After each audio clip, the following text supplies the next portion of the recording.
The countdown is on to the NFL Draft, 2 days away from when the first overall pick will be selected in the 2025 NFL Draft. So today, we are bringing you our final 2025 NFL mock draft where we go head to head. And before we start, fellas, we have to make sure we lay out the proper context. We're going to alternate with every pick. So Cameron, you will have pick 1. You'll be the Tennessee Titans. Ty, you will be pick 2, the Cleveland Browns. I'll be the Giants. Cameron, back to you for the Patriots. So on and so forth. We'll repeat that pattern. There are trades allowed in this as well. So if you do want to trade up, if one of your teams that you're responsible for wants to trade up at any point, you hit that nice telephone button, letting the other manager indicate you want to trade up with them.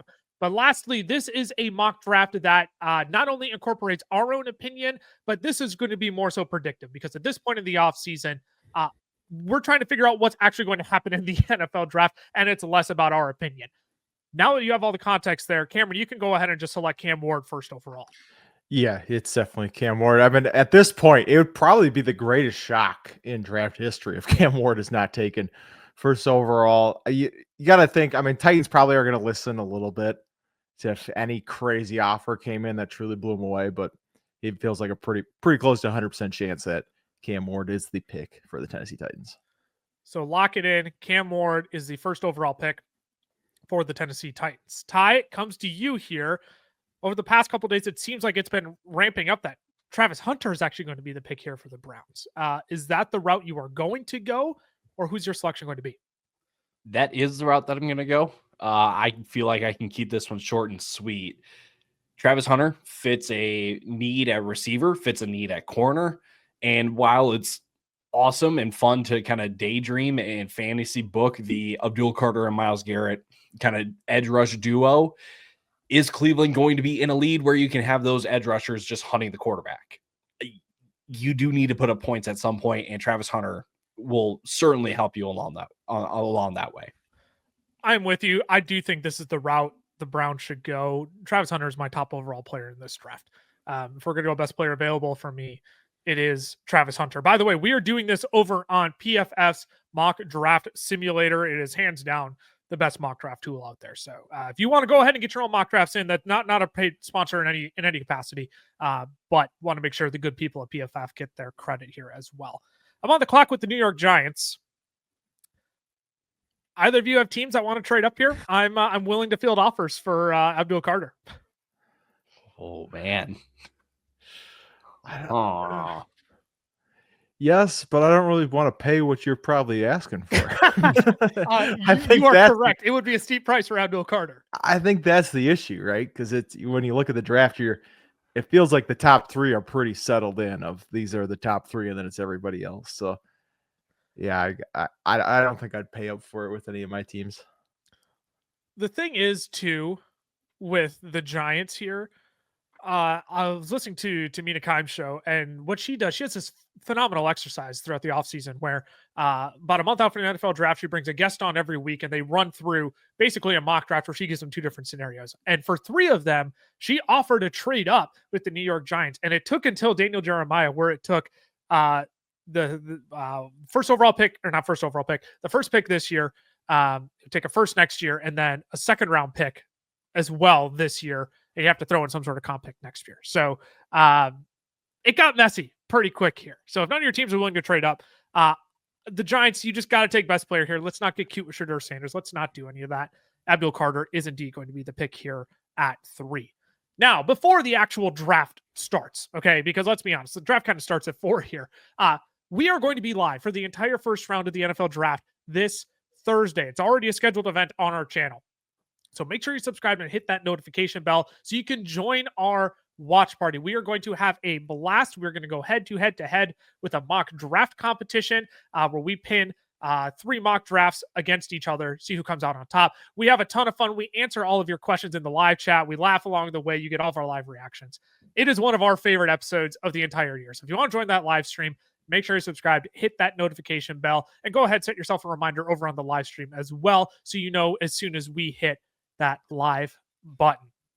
All right, Cameron, hopefully I filibustered enough for you there to make your selection at 4th overall. Do you have a leaning here on who the Patriots will or could be taking? Yeah, I think similar to the Giants, I think they're gonna throw it out of does anybody want to trade up here? Right. Still asking for a pretty steep price, but like I said with the Giants, it feels like there is a little bit of a drop off going to 4 here. So teams aren't going to want to pay what they would have to have paid for the Giants. But that's what the Patriots are going to want. So assuming, neither of you are going to surprise me here, I think the pick is going to be Will Campbell. I think, obviously there's been questions about the arm length, but I think he's the guy that the Patriots are going to take care of for because at the end of the day, they just need someone solid who can protect Drake May because if Drake May is not standing straight up, you don't want like an Andrew Luck-esque situation on your hands where he's out after 6 seasons. You can find Drake May a wide receiver in the second round. Mm-hmm. You can find Drake May a running back in the second round. Yes. You can't find a Will Campbell in the second round. Your options are going to be thinned out very quickly. So Will Campbell to the New England Patriots at pick 4. Ty, come to you at pick 5 with the Jacksonville Jaguars. Chalk has been Mason Graham. Are you willing to surprise us? Duval. It's worth. What does Liam Cohen have to say, Ty? What's he been? So I think I lean chalk here. Schefter released his kind of round 1 draft intel today over on ESPN Plus. So if you have a subscription there, go check it out because there's a lot of good details in there. And in his little tidbit about the Jaguars, he said there's an executive that thinks that like Jacksonville is a wild card here and that they can go a litany of different directions because they could go Mason Graham. They can also go with a guy like Jalen Walker. They can go with a Teteroa McMillan. They can go with quite literally anywhere. But for me, and I look at this Jacksonville Jaguars team, they kind of patch up the offensive line in free agency. So I'm not looking at offensive linemen. I'm not looking at an Armand Membu or anybody like that. But I look at the defensive line and your starters right now, Trayvon Walker, Josh Hines Allen. But then your interior is Arik Armstead and Devon Hamilton and Mason Smith. I think you need the help on the interior. And I think Mason Graham makes too much sense. I know it's boring at this point because everyone's been doing it since January, but I believe it's the right pick. This feels like the spot where everybody has been mocking it so confidently. So it's automatically going to be wrong during the NFL draft. Like you said, the Jaguars, like Schefter said, the Jaguars could be the team that just like shakes everything up. Could they be an Ashton Genty team? Totally. Absolutely. If they go best player available and they have Ashton Genty highest on their board, that could easily be the case. But on draft night, I am going to probably lean chalk here as well in my predictive mock draft and take Mason Graham. That brings me to the Raiders at 6. This is a battle between head and heart for me. I'm going to be perfectly honest because everybody here is saying Ashton Genty. This is also a pick that I'm terrified Pete Carroll is playing a real good hand of poker right now. And he's just trying to steer everybody into thinking they're going to take Genty. And he's going to go ahead and shock the world and take somebody like a Teteroa McMillan, who I think this team needs. They need a solid perimeter threat on the outside. Now, for me, if I'm the Raiders, if I'm thinking about how they've been drafting the last year or two here, they took Brock Bowers at 13th overall after taking Michael Mayer the year prior.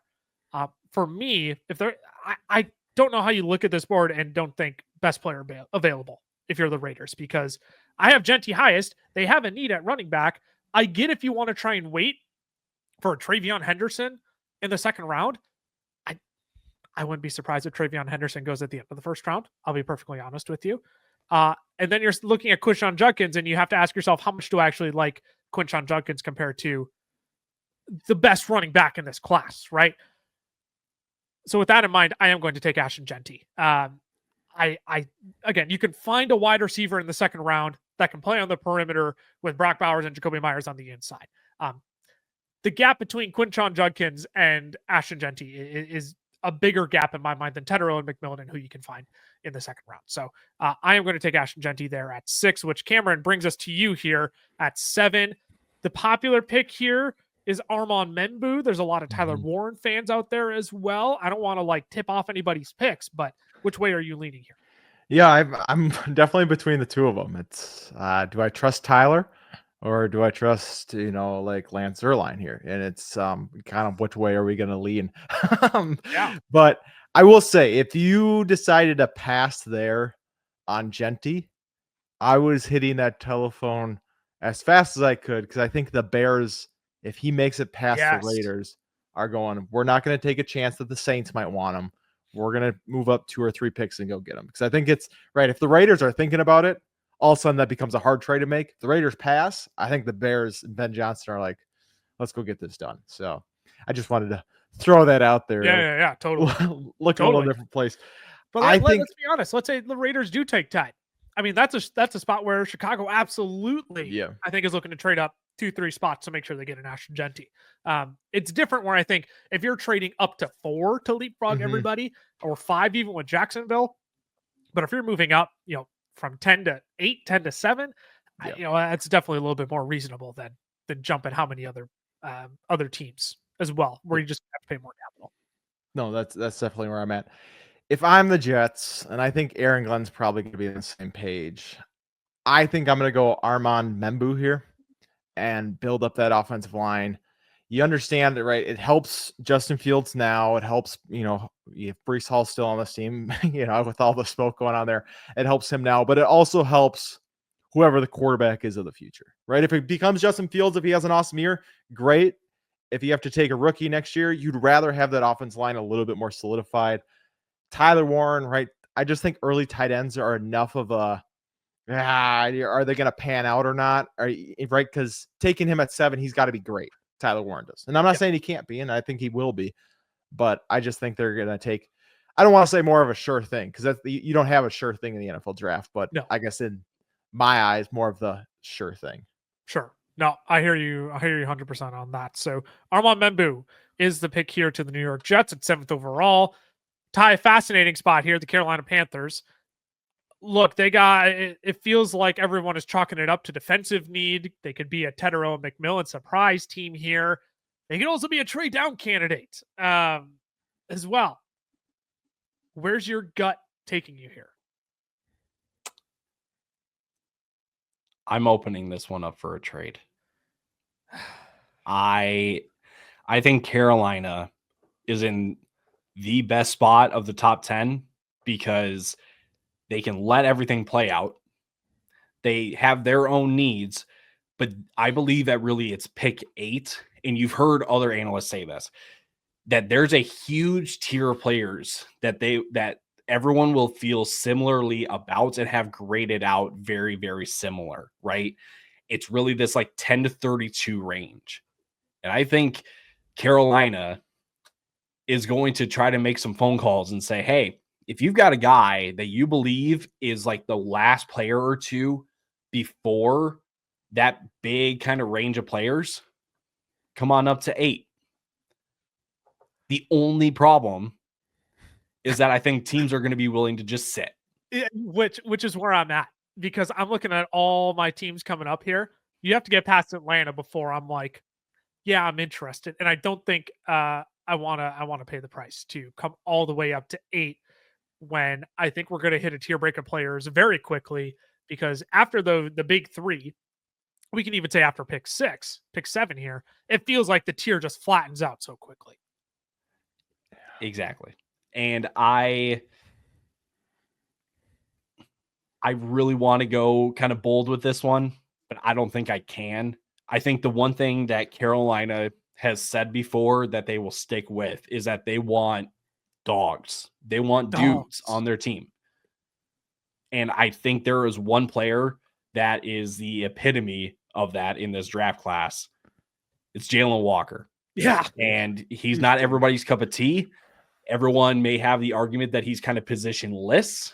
I think he just needs a more well-defined role. I think in college, you're able to just athlete out there. But in the NFL, I think you can have him coming off the edge. a lot of people will say like, well, they have spent money at the edge position. Like they went out and signed Pat Jones. They signed, gosh, who was it? DJ Wanham last year. They have, why am I blanking on Jadeveon Clowney? Like they have edge rushers, but they don't have a guy like Jalen Walker that has youth and juice anywhere else in their team at this position. So I'm going to go Jalen Walker here. I will say, go ahead, Kevin. I will say, the Buccaneers at 19 were interesting for me there to potentially trade up and take a Walker. I just think that's a hard one to do in division. That was my biggest thing, right? You got to pay the in division tax then. But they were the team that I was considering, taking you up on your offer. But I just think that, if it's not the Panthers there, then maybe they can get something done. Well, and if you're Pittsburgh and you really want to come up and get a quarterback because you're scared the Saints are going to take one here at 9, you don't have a second round pick. You don't have ammunition to do it. So, like, I'm looking at, again, I don't think Dallas would. Atlanta only has 5 picks in this draft. The Seahawks, I don't think will. They got plenty of other holes, so there's no need in trading up. They're a tough one because as much as I think Carolina will want to trade down, I just don't think they have a dance partner that would be willing to trade up, unless if it's the 49ers who desperately want a Jalen Walker, who desperately want a Mike Green, let's say. The Saints are such a freaking tricky team. I really, really don't like them. I'm glad you took them. I was being nice and going third, and then of course I realized I got dealt the Saints. Is it bad? I'm really tempted to take Tyler Warren here.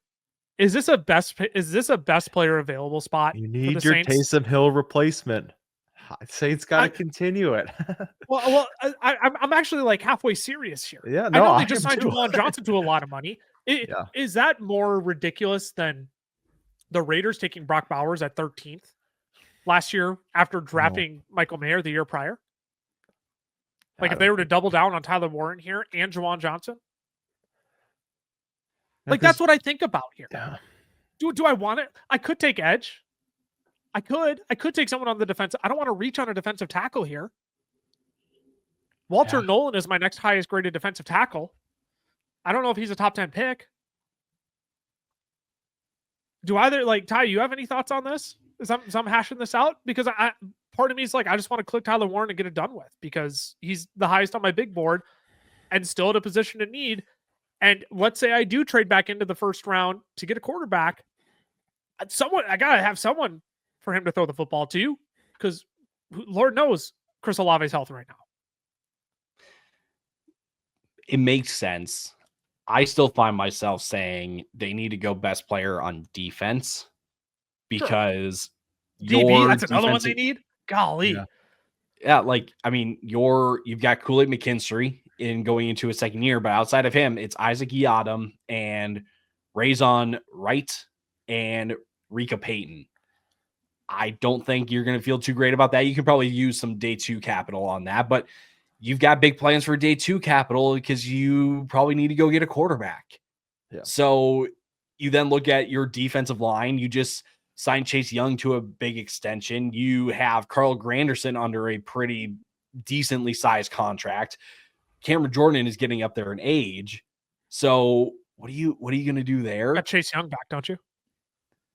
Right. Yeah. You re-signed Chase Young. Yeah. So I don't know. I think Tyler Warren makes a ton of sense if you're going true BPA, best player available. But if you are looking for best player, help so bad. That's the thing is I think the biggest help or the biggest need is on defense, and you just take the best player on defense. But that's just me. Just me. But so this is why we do this exercise too, because part of me is like, I really wanted to just click Tyler Warren and get this pick over with and move on. But I think you're right in that I think you should take best defensive player available here. The other problem is, hey, look, Mike Green isn't without his red flags. I mean, it sounds like he's falling down draft boards right now because of sexual assault cases, which is nothing to laugh about, obviously. But does he go top 10 still with those red flags? He's my edge 2 in this class. I have him at one spot ahead of Jalen Walker, who's my edge 3. I'm going to get this over with. I will take Mike Green here to the New Orleans Saints. I think you just get them the defensive help. And you go ahead and worry about offense in the second round. especially if you trade up for a quarterback, you're not even going to have a second round pick. So I'll go Mike Green there. That's not something I've seen very often, but all it takes is one team to mess up the flow of the entire draft. Cameron, I'll come to you. Chicago Bears at pick 10. Yeah, they're such an interesting team, right? Because I feel like here it wouldn't be a bad idea to trade down for the Bears, No, I don't hate that. assuming you can get a Travion Henderson, Marion Hampton later. If you're looking running back, right? There's other positions you can get later as well. The trouble is you have 4 top 75 picks. So I don't know, feel like there's really that need to trade down, right? Because you have enough ammo up top that's like you might as well just go get your guy and make sure that you actually get him. And so that's what I think they're going to do. I don't think they're going to move back. I do struggle a little bit with it. I think they're going to go Marion Hampton. I think that's the pick that they're going to take. And the reason is because Ben Johnson was a part of taking Gibbs, where it was like you could have waited, right? That was the whole thing with Gibbs. Was you traded down, right? You could have waited for sure to get Gibbs, like even further. Like you could have traded back again. Yeah. And then he's like, no, we're just going to take our guy because that's where we think he's going to go. I have them taking Hampton. I know it's a little, but I'm sick of us trying to figure out chalk. So we're going to get a little excited here. Go to Marion Hampton. I like this though, because Daniel Jeremiah has said there's a world Chicago goes Amarian Hampton if Ashton Genty isn't there at 10. Yeah.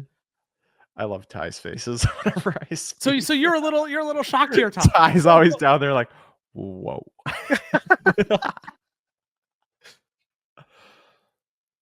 You're muted. And he's muted. 2-minute minor. Unreal. Golly. Do I need to forfeit my pick now? Is that the punishment? Yeah, that's your Yeah. punishment. I'm gonna go ahead and make your pick for you. No. What were you gonna chime in with there? I think I get it for Chicago, right? Like you see the vision. It's a little contrarian, I'll say, to what the analysts are kind of predicting for Amarian Hampton. They're saying he's kind of that fringe round 1 guy. Like earliest that I've seen him is Denver at 20. And that makes sense to me. There is a world, again, Chicago is able to trade down, I think at 10, just because I don't know. It's interesting. That's all that I'll say. It's interesting. Well, go ahead. We'll come right back to you, Ty, because you're on the clock now with the San Francisco 49ers, who, golly, this team has a crap ton of needs all over the defense, along the offensive line. Really, the only spot they probably don't need the help is at quarterback, wide receiver, maybe safety, but they got needs everywhere else along the lines and in the secondary. So how in the world do you sort this out?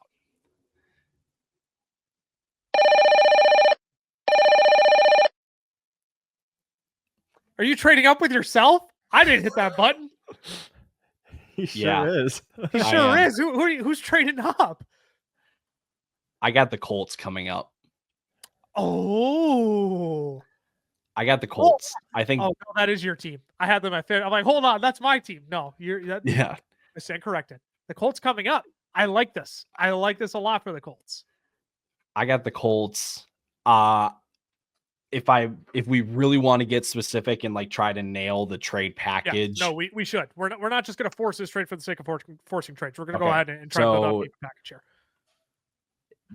You're going to witness some live math here. So San Francisco's pick is worth 1,250. Indy's is 1,100.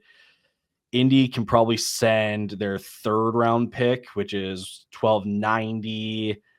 Can maybe throw a 5th on there. Yeah, throw 151, which is 31. And then you can get San Francisco's 5th in return. So you're essentially swapping. Which 5th do you want? You want yeah, that's a good question. They got a load of them here. Probably 147. That's what 147. So okay, so you got a 3rd round pick to move up 3 spots, and then the Niners move up 4 spots in the 5th round. Yes. I don't hate it. Congratulations. Indianapolis Colts are now on the clock. Thank you. And I think we all know where this is going to go. This is Tyler Warren. Oh, okay. Yep, Tyler Warren. Yeah. Sure Standers. So Is Indy trying to get ahead of Dallas? Is that your theory here? Who's Indy trying to get ahead of? Anyone else that's looking to trade up for a Tyler Warren, just because we're starting at this point, you've got pass catchers sliding. You've got Ted McMillan sliding. You've got Tyler Warren, Colson Loveland, Matthew Golden. All of them are sliding. And you've got teams then. Dallas can certainly take a pass catcher. Who else was there? Seattle could definitely take one. Sure, if they want to get Denver aggressive. is right. Denver's been reported to get aggressive, but then you've got teams in the 20s. You've got Pittsburgh, which is very un-Pittsburgh like, but maybe who you never know. Never If know. they want to come up and get a The quarterback Chargers. again. Takes quite a bit of Right. ammunition, and they don't exactly have that, but Yep. they could get through it. Chargers definitely could. You've got the Texans that could get aggressive. You've got the Rams that I dark horse for the year or for the for the rest of eternity for Colson trying to find a Loveland's tight different. end. Right. So I think it's worth not taking the risk. I think it's worth just trading up a couple spots to just go get the guy that can be a immediate contributor to your offense, because your offensive line is still kind of, I shouldn't say is in flux, but you did lose Ryan Kelly. You lost Will Fries. You've got some guys that were on the bench that are likely going to be coming in, but it would be helpful to have a sixth lineman like Tyler Warren, who just has that dog mentality that he can help out when needed. So again, maybe a little unnecessary. Maybe you are able to wait for Tyler Warren. It wouldn't surprise me at all. But I think in this situation, Indy just says, let's just go get the guy, not play around. Let's go get our quarterback, whoever it may be, some freaking help this year, because we need to actually be able to throw the football. I mean, that's what it comes down to here if you're Indy. So, but these are the kind of trades on draft night too, where everybody's trying to think Minnesota's going to be the team to trade, Washington's going to be the team to trade. It might actually be something like this for the Colts to go get their guy because they don't want to play any games. They don't want to take any chances. These are the trades we're typically more surprised by on draft night. So I actually really like the concept of this trade. I'm not going to waste any time. Ted McMillan here at 12 with the Cowboys. Let's get someone else on the perimeter alongside CD Lamb. The top two backs in this class are gone, so we're not even going to consider Travion Henderson yet at pick 12. I know Dallas has holes elsewhere. I don't want to reach on a lineman here. We're just going to go ahead and get Dak, another pass catcher, under Brian Schottenheimer to make sure this big risk of a head coach of a hire turns into less of a risk. So Ted McMillan here to the Cowboys at 12. He's still wide receiver 1 for me. Travis Hunter is his own unicorn tier, right? We're not worrying about Travis Hunter. Ted McMillan's still my wide receiver 1, despite what Todd McShay has been saying. Shocked how many scouts have a round 2 grade on Ted. He's 50th on Todd McShay's big board. I just think we're at the point of like over-evaluating a prospect where Ted McMillan is closer to Drake London than he is to Cortland Sutton, in my opinion. Drake London went top 10. Ted McMillan is fine here at pick 12 for the Dallas Cowboys. Cameron, do you hear the Dolphins? Look, sneaky similar to the 49ers. Actually have holes everywhere except for quarterback and wide receiver. Yeah, I think the Dolphins are listening to trades here, right? I think you're especially like in these middle picks. I think that's where all these teams are going to be at, right? You're just listening if a team really wants to if a team wants to come trade up, they're panicking about quarterback or something, and they're like willing to overpay to come up and get a Shedeur Sanders because they think something crazy is going to happen. Then yeah, you're listening. I don't think that's going to happen for Miami here. And I think with the Jalen Ramsey news, I think they go Will Johnson out of Michigan, the corner. He's got some great ball hawking skills. He's good in zone coverage. Miami runs a lot of zone. I think he's the fit here. And like you said, there's so many ways they can go. I think they're just going to let the board fall to them. They're going to take whoever they think is the best player available. I think right now it's Will Johnson for them. And so, yeah, that's where I have Miami going. Which, again, they have holes in the secondary. Offensive line, you don't got Teron Armstead anymore. You could go tackle. At the end of the day, I do like the Will Johnson pick here for them. It just feels a dire need that they have defending the pass. So, Ty, we come to you, San Francisco. Again, a lot of holes here.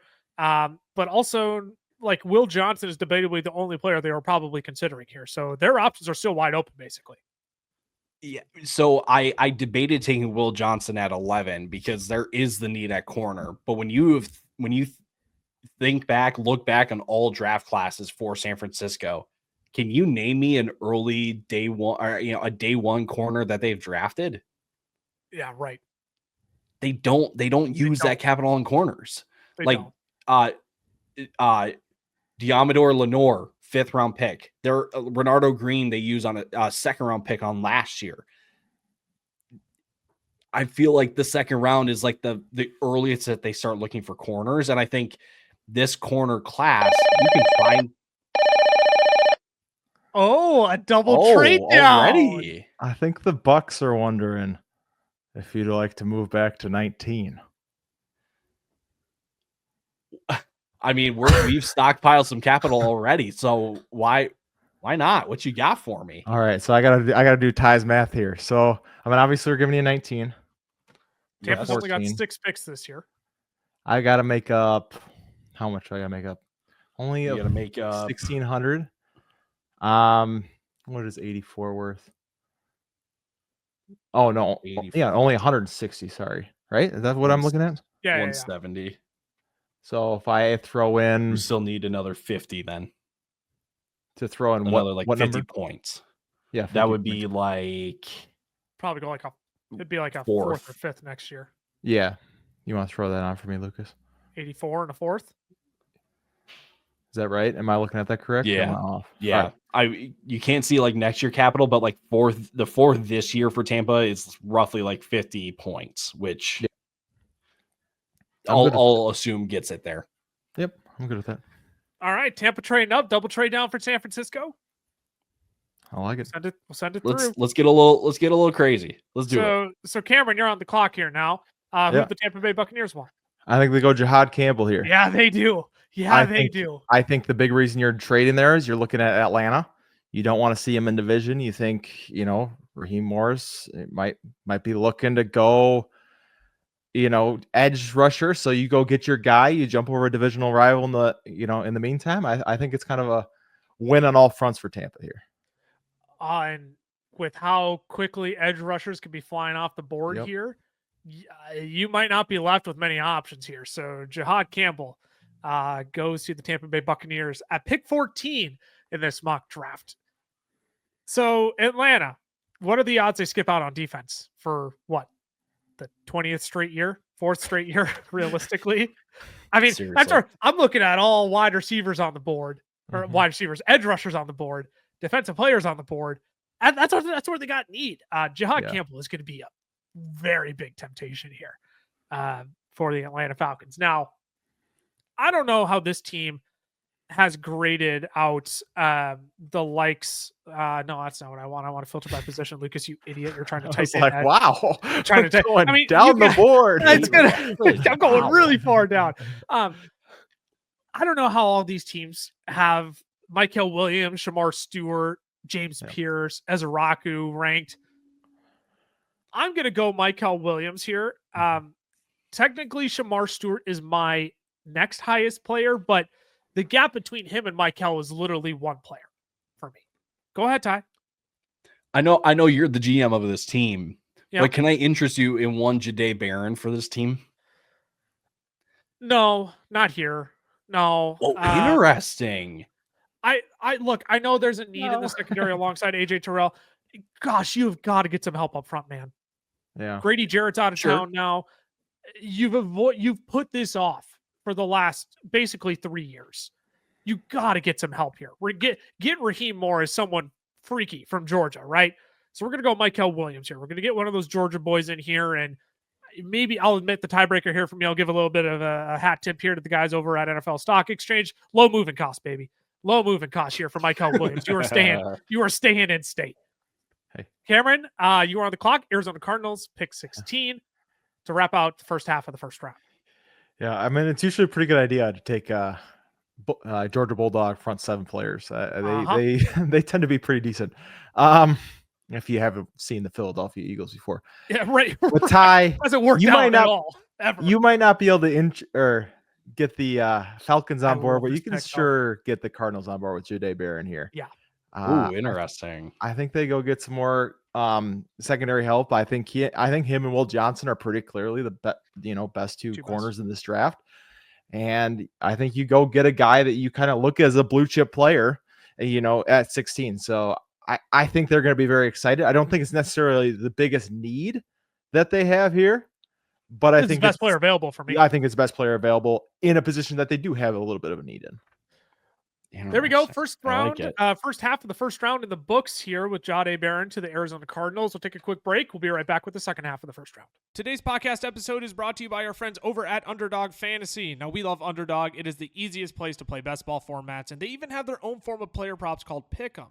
You can make up to 20 times your money on a single night by correlating props together. 2 picks will triple your money, 3 will 6 times it, 4 will 10 times it, and 5 plays that all hit will multiply your entry by 20. You can even place insurance on your picks too, so if only 4 of your 5 props hit, you still get 10 times your entry. And if you use our code FELLAS when signing up, Underdog is going to double your first deposit up to $100. Alrighty, we are back. Covered the first round, done a mock halfway through first round of the oh my gosh, let me redo that. 3. Spit it out, Lucas. 3, 2, 1. Alrighty, we are back. We're through one half. Nope, 3. 2, overthought it. 1. Alrighty, we are back. We're halfway through our first round mock of the 2025 NFL Draft.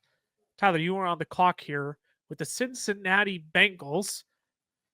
Honestly, this team, it wouldn't surprise me if they just draft all defense and don't even touch the offense in this draft. Maybe they pick up an extra running back along the way to support Chase Brown, but I feel like defense has to be the pick here. It's I interesting. know they got offensive line help, man, but it's going to piss me off on draft night if this team doesn't take defense with how bad they've been. I wonder how much is just kind of the inexperience of the defensive group, just because you look at the secondary. DJ Turner, second round pick in 2023. Cam Taylor-Britt, second round pick in 2022. Dax Hill, their nickel, was a first round pick in 2022. Starting safety Jordan Battle, 2023 third round pick. I want to go edge, but the issue is I don't know. The top edge in my book, at least, is Shamar Stewart. But I feel like in a predictive sense, I don't think Shamar Stewart's going top 20. Everywhere has had him outside the top 20 by the end of the first round. All it takes is one team. It's hard to get over that production, though. It really, I understand all the tools, but Dude's freaky, 4.5 He's a 4.5 sacks is tough to. It's tough. Like, you can be a disruptor, but the fact that we're not finishing plays is an issue. Could that be? And do you think? In that level of I can't remember who I was listening to. It might have been NFL Stock Exchange, but they're saying, can you or was it Tom McShay even maybe? Can you coach that awareness, that finishing ability? And maybe you're like, I have zero clue. I don't know. I've never coached in the NFL, but I don't know if you swayed one way or another. I found it interesting that I think it was McShay was like, you can coach that. You can fix that. That's something that you can hopefully fix at the next level. Yeah, I'm not sure. Say no. Okay, great. So, as much as the defense is then still a need, I think I'm going to go offensive line. Not because of Seattle, but they need it. They don't have a whole lot invested there. I mean, you obviously you have Orlando Brown do a massive contract. You did spend a first round pick on Amarius Mims last year. Because, gosh, I know who you're going here now. Well, tell me who am I going? You going Kelvin Banks? I'm going Kelvin Banks. Yeah. The need for their offensive line is definitely on the interior. So Gray Zabel could fit in here. A lot of people might say this is the Tyler Booker spot. Spoiler. No. I think Arizona is the Tyler Booker spot. Interesting. I'll talk about that more when on draft night. So that's a heck of a tease. Tune in if you actually really care about Tyler Booker. But I think Kelvin Banks is their type of offensive lineman. Yep. You can put him in a guard play him over Cody Ford, put him over Cordell Volson. You can kick him I inside think if you they need to. need it. Yep, I think they need it. So I will go Kelvin Banks. Well, I was going to say, if you didn't take Calvin Banks there with the Bengals, he was definitely coming to the Seahawks at 18 because, my gosh, they need defensive line help. And I know Matthew Golden is here, and everyone's saying they need a perimeter wide receiver. My gosh, can we please can we make sure Sam Darnold isn't throwing ducks behind this offensive line? Are we just forgetting what the Rams and Lions did to him? Now he's got to play the Rams twice a year, and we're not going to give him protection. I'm sorry. This is an easy. Look, I have Gray Zabel and Isaiah Booker back to back in my rankings. I have Booker one spot ahead of Zabel, but the thing about Zabel is he has center experience too, so you can kick him anywhere along the interior of the offensive line. If you want to try him at center and it's not working out there, kick him to guard. If it's working at guard, you really need some help at center, well, then you can kick him inside the center. He just gives you more outs here, right?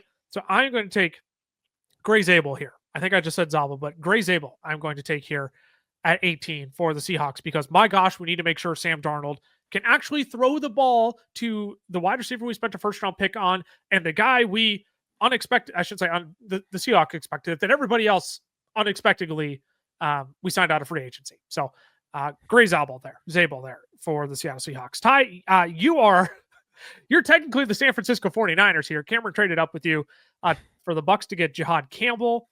Who's going to be here for the 49ers? Because now your options here are still, they thinned out here. Michael Williams is off the board. Jihad Campbell isn't there. Jahdae Barron and Will Johnson are both off the board. You can only trade back so many times before you're kind of SOL. Correct. And I like Malachi Starks here. I don't think the team is necessarily sold on Jair Brown as their starting safety. I think they do have some high hopes for Malik Mustafa. That's how you say his name, Malik Mustafa. But I don't think they prioritize safety this early in the draft. I would agree. And there is a gigantic hole in the middle of their defensive line. This pick is Walter Nolan. Yes. Oh, I love me some Walter Nolan. This could be so fun in San Francisco. Oh, man, this could be fun. They need it. Like, if there is, yeah, they needed it yesterday. Correct. I think edge is going to be in play for San Francisco. I thought about taking an edge at 11. Thought about taking an edge at 14. But sometimes you just get offers that you just can't really refuse. So I think this works out. At this point in the draft, in the first 20 picks, San Francisco is like the clear winner because not only are you getting extra capital, but then you get the guy that you could have honestly taken at 11 and you got him at 19. Very reminiscent of, well, I guess the Minnesota Vikings went up and traded for Dallas Turner, but you see a guy slide like this who a lot of people were mocking in their early picks. If he starts to take enough of a slide, a team might just get lucky enough to pick him up here late in the draft. So Walter Nolan, the pick to San Francisco at pick 19. Cameron on the clock here. This is back to you, Ty. No, I don't pick for forever. I've had a nice little slide after I got rid of the Bucks. He's out here I'm out for researching 8 Chargers picks. desperately. Ty, 20th. The Broncos here. This is a pass catcher. Since Omarion Hampton's off the board, and you look at their starting receivers, Cortland Sutton, Marvin Mims, and Devon Vele. I think it's between Matthew Golden and Emeka Egbuka. And to be completely honest with you, even though I would go Matthew Golden, I think this is Emeka Egbuka. Ooh. Interesting. Why? Sorry. I'm silent here. I'm Baffled? toying with no. I'm toying yeah. Okay. I'm toying with it. So with Emeka Egbuka, he's a guy that can dominate in the slot, but I believe Egbuka can be a guy that can also play on the outside opposite Cortland Sutton in 2 wide receivers. I know that it may not be. He's not as dominant and he's not as productive on the outside, which may tell you Matthew Golden. But I think Sean Payton Sean Payton likes the versatility. So that's why I lean Ibuka. And maybe this is also me just taking in the fact that Ibuka, again, according to all analysts, has been killing the interview process during this draft process. So he may be creeping up teams' boards. So I like Ibuka here.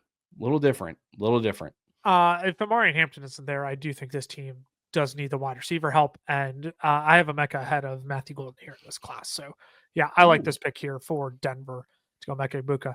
I was toying on if I could talk myself into getting the New York Giants or New Orleans Saints to leapfrog the Pittsburgh Steelers here for Shedeur Sanders.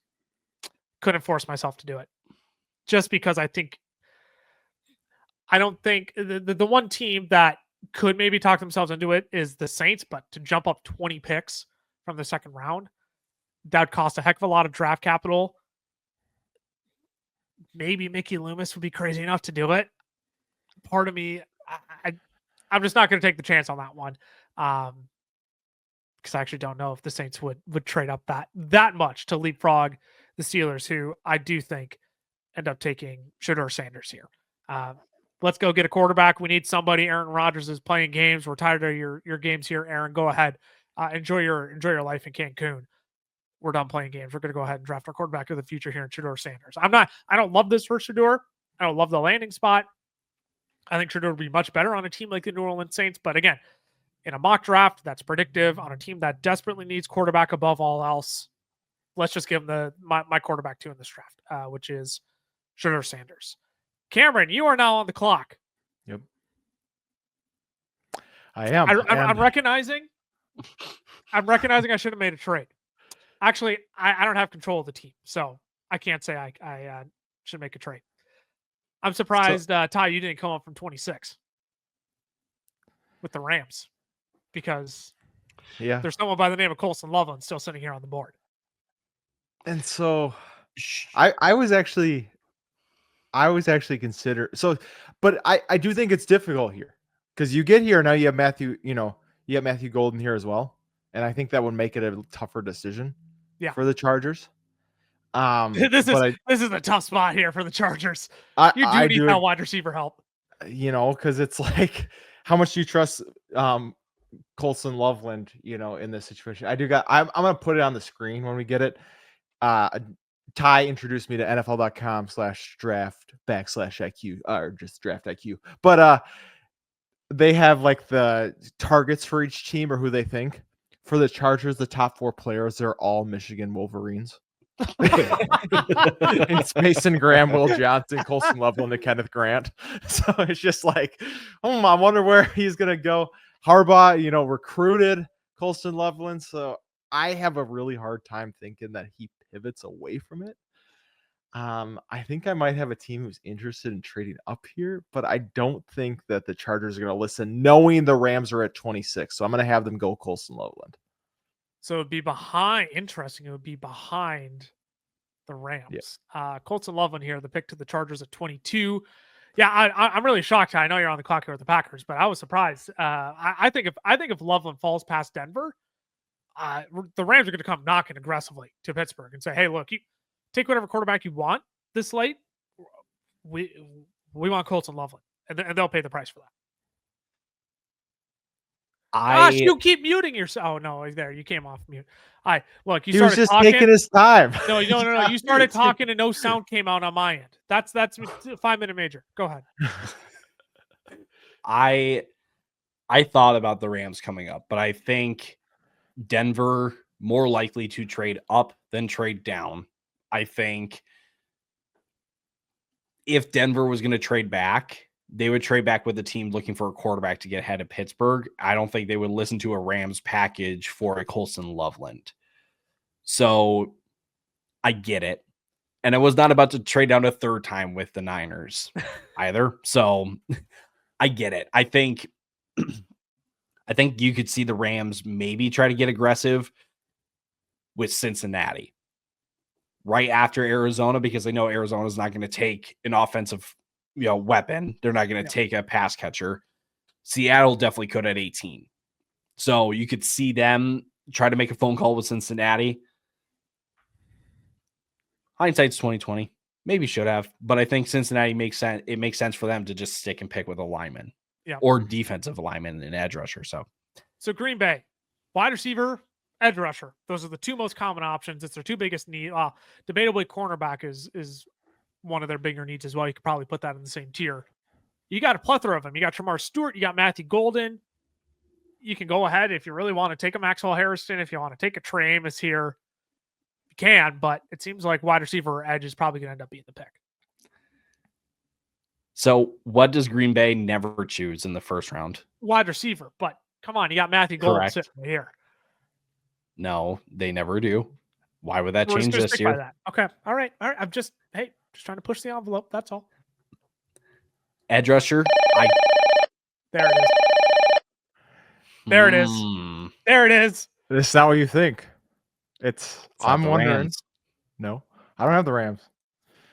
Mhm. I'm asking for an interdivision trade here because I think the Detroit Lions want to shore up their offensive guard position with Mr. Tyler Booker and want to Yeah, leapfrog. and Green Bay would say no.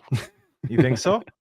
I You're would gonna think say Green Bay no to would me? say no. All right, Yes. all right. I had to ask, but I think I don't- I think they'd be interested Sure. to see if they could get up above Minnesota and Houston, who both have needs at the position, especially if Houston's Sure. gonna gamble and roll Ed Ingram into another season at offensive guard.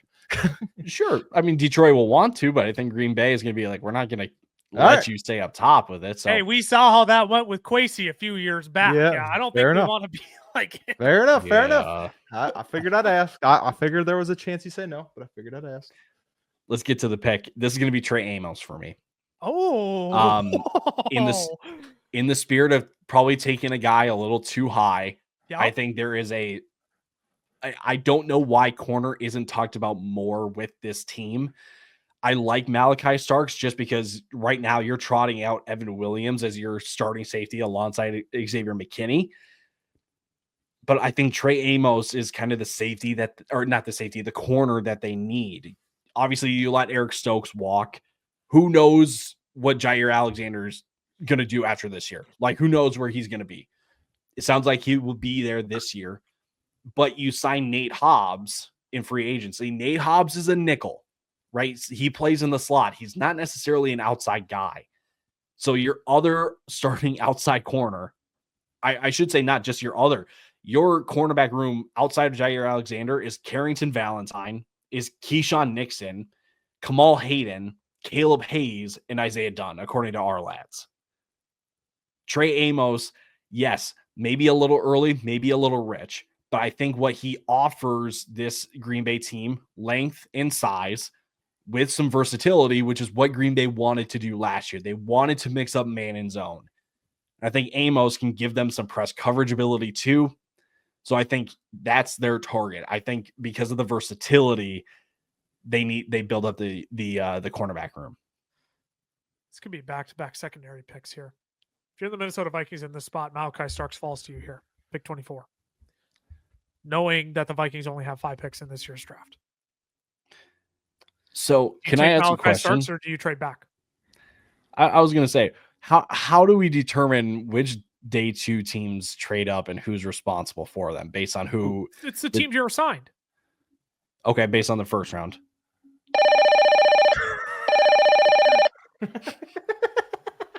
I'm going to beat you to it.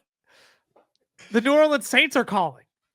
Oh, They want to come up to 24. They want to make sure they leap the Browns and the Giants, potentially the Raiders, who are also interested in a quarterback. Freaking A, Mickey Loomis, man. He loves Jackson Dart. He wants Jackson Dart here at 24. yes. We need So, another Derek hey, Carr. look, but I want you two to answer this question first because I'm torn. If Malachi Starks falls to you here at 24 and you're Minnesota, this is debatably your biggest position in need. I know you still have Harrison Smith. That dude's playing one more year before he's probably going to be really hitting the decline. I don't know what you two think as fellow Vikings fans. I'm torn on this one.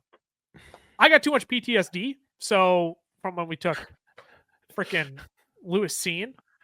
Correct. Same here. Same here. So I like every Minnesota fan is like their ears are bleeding as I'm like, no, not Malachi Starks. Anybody but Malachi Starks. But best safety in this draft. Do you gamble? Does Nick even worry? Fall to the second round? Nick Eamon can definitely fall to the second. Kevin Winston Jr. Do you take A lot even of people Worry here? Maybe that's the other conversation. No. I think when you've got a team like New Orleans that is as desperate as they are to come up and get a quarterback, you can kind of hold them ransom a bit and get a nice return. You can get at least this. You're definitely getting the second and third that they have. Yep. You can probably get their future second because not only are you're falling back 16 spots. That is a heck of a dive. That's a heck of a trade back. Yeah. So I think you can get their second. You're getting their third this year too. Right. You're not. If you're Minnesota, you're not settling for 93 instead of 71. Right. Maybe you need to send 139 in return, but it's like at that point you're going right. Like this is to me a no-brainer for Minnesota. We're gonna go ahead and make this trade happen. The New Orleans Saints trade up from pick 40. They give 71 and next year's second round pick to trade up to 24 with the Minnesota Vikings. And the New Orleans Saints will then take Jackson Dart, quarterback out of Ole Miss. Look, this whole Derek Carr thing ain't going to blow over. This is going to be a problem all off season long. Derek Carr apparently wants out. I don't think the Saints are willing to play ball with him. So let's go ahead. Draft a quarterback of the future, Jackson Dart out of Ole Miss. Cameron, you're on the clock here. Houston Texans, pick 25. Desperate help along the O-line, but Matthew Golden is still here. I don't think you can pass it up. No one tanks out the whole season.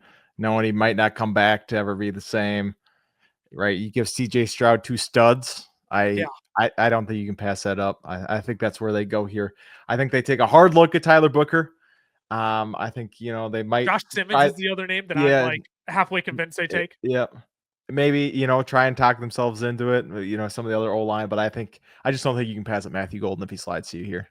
No, 100%. That's the route I would lean as well. Ty, you're on the clock here with the Los Angeles Rams now, pick 26. They got some interesting holes. They could go tackle, could go defensive line. Jalen Milroe. You can fulfill your dream here if you really want to. I'm telling you, the New York Giants aren't calling up from 34 right now. I'll tell you that. For Milroe, you think? No, he said they are. So where are you leaning here for the Rams? Just taking a look at their depth chart right now. Your starting offensive line. They're Alaric Jackson, Steve Avila, Bo Limmer, Kevin Dotson, Rob Havenstein. I don't mind it. You do, again, shout out to NFL Stock Exchange. Need a fat guy in the middle. Okay. Yeah, they do. And they do. Sign Punta Ford. Yeah, they did sign Poona Ford. They did. So your defensive line right now, Braden Fisk, Poona Ford, and Kobe Turner, which again, Kenneth Grant makes some sense here. But man, I want to go corner, but they just don't invest in corner. They are like San Francisco. They don't invest in their secondary. Yep. Oh, man. This stinks. Because I think Tyler Booker, I like the fit with Tyler Booker, but they don't really need an offensive guard here. So is there a team in the second round that wants to trade up for Jalen Milroe? No. I don't think so. Not here. There is none of mine. Interesting. You guys have none of yours. You guys have the teams that trade up. Giants. The Browns. Yeah. It's Giants, Browns, maybe Raiders. Yes. Yes, make this happen. I want to see this AFC North battle, excuse me, with Jalen Milroe on the Cleveland Browns. I want to see this. Yeah, I think we waited probably a little too long for Cleveland to come up and get their quarterback, but they could have been stingy. Hey, no time like the we don't know present. what they were actually throwing out. They could have been throwing out bullcrap offers. That's true. Mickey Loomis, though, he ain't cheap like that. No. So Cleveland 5 is so at 33 is 580. The Rams pick is 700. Do we throw it? I feel like 67 is probably a little rich. A little rich. I was thinking 9. You probably got to give him Now you can 94 do- and 94, Future probably. yeah. 124, which is 704. If you do 94, you can probably do 192 I was gonna say, and then yeah, get like 201 in return. Just because a lot of people may say like, well, the 201 is just stupid. There is a ton of pick dust in these Yeah. trades nowadays. Totally. So that's the only reason why I'm throwing it in. So Don't we'll hate do it. that. So there we go. Cleveland Browns trading up with the Los Angeles Rams to take Jalen Milrow. Is that correct? So there, Will Howard. Will Howard, Ohio State. There we go. Jalen Milrow. We're going Jalen look, Milrow. He got an invite to the NFL draft. Hey. Clearly, the NFL knows something that we don't. I'm willing to bet a team comes up and takes Jalen Milrow here. And I Yeah. wouldn't be surprised if it's the Pittsburgh Steelers, if Shedeur Sanders is off the board, or if it's the Cleveland Browns. This trading feels back like into a the Browns first round. pick. This feels like a Browns. Let's take another swing on a potentially dynamic quarterback that has just been busting our brains If we for the just last take 5 years. 1,000 swings at quarterback, we're gonna hit one of them. That's Oh, what they're well, right. And when you got they're the playing the extra capital, percentage game. if it costs you 94 and you got 104 still, Yeah. and you only give up 192, Yeah. and you get 201 back, that's a Yeah. no-brainer for me if you're Cleveland. I agree. I'm Baltimore Ravens on kind the of clock. kicking myself here real quick. Why? I'm kind of kicking myself because you missed out on Colson Loveland, but what about Mason Taylor? Yeah, that could be a lot of fun too. Could be a lot of fun. I like that. All right, we You gotta can go probably give him at the second, though. 2 picks into the second round just for time. Washington taking Mason Taylor first. Baltimore on the clock. I think this is a Malachi Starks pick. Oh, interesting.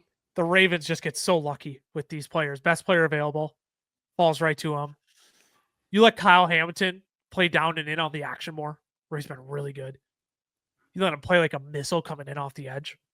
Oh man, that could be a lot of fun. You let Malachi Starks roam the deep safety area. You let Kyle Hamilton play free. I understand. I understand the Ravens got needs at edge. Don't get me wrong. Shamar Stewart isn't on the board, is he? Oh, He gosh, is. he is. Oh, gosh. Yeah, he's right there. He's staring you in the face. This is a Shamar Stewart pick. I talked myself out of it. I'm glad I remembered that. I'm looking at Donovan Ezeraku, and I'm like, gosh, I swear Shamar Stewart, James Pierce is still on the board. This is a Shamar Stewart pick. You need help on the edge there. If you're the Ravens, they've been hunting edge for years now. You got to get some help out on the edge there. So let Shamar get after it. Let him get after the pass rush. It might not result in sacks, but you know what? This Ravens defense is good enough to hold its own anyway. So any kind of pressure you can get on the quarterback is going to be helpful for this defense. So Shamar Stewart, pick 27 to the Baltimore Ravens. Cameron, you're on the clock here. Hey, Tyler Booker made it to you here. Yeah. I think like Kenneth Grant sitting there. That feels nice. Could be fun. I think James Pierce feels nice, right? You just build those trenches, but I think it's a trench pick no matter what. Yes, think this is even, the trench you know, pick for the Lions. I do think they go Tyler Booker here. I think they just continue to go bolster up that offensive line, get us a right guard. And so, yeah, I have them going Tyler Booker, but I could also easily see him flipping to the other side on the D line and taking one of those two guys available right there and saying, hey, we would rather have the defense cooking for us. So I don't know. They are in a spot where it's like, yeah, we need this, but we don't need it, kind of. Like they're in a fun spot to draft from, because it's like we'll take whoever we see as the best fit. And Daniel Jeremiah's got Tyler Booker up at 17 in his top 150. So man, Booker's at 29 for me. If he's right, that'd be a little bit of a steal. I mean, with the right team, Tyler Booker is going to be very, very good. Yeah.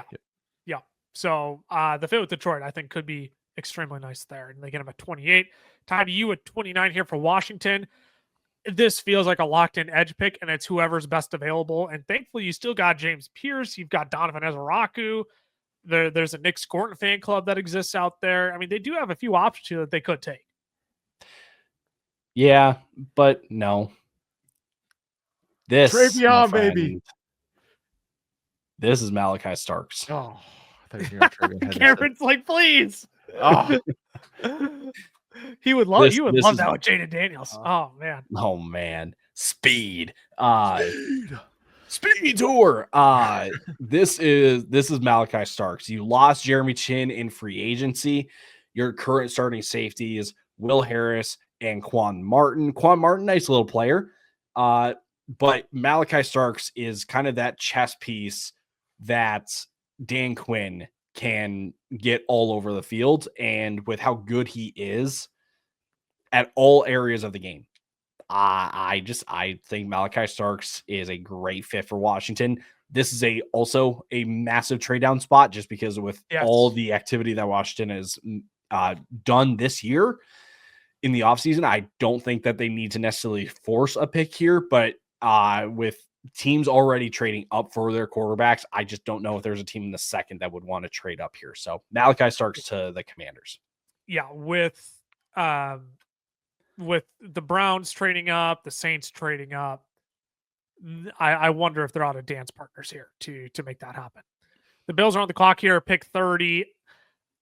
I'm tempted to have them go down to get Nick Eamon-Warrior. This is a team that could use some edge help as well.